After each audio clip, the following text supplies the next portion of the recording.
આ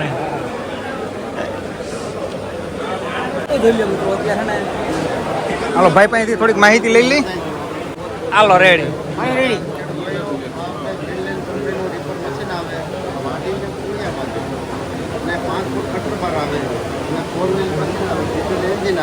કલાકે 8 લીટરની એવરેજ આપે, કલાકે 8 લીટરની હોય અને 1 કલાકે 1 લીટરનું કામ આપે અને આ ડીઝલ મશીન કામ આપે વાઢીને પૂરી આપે.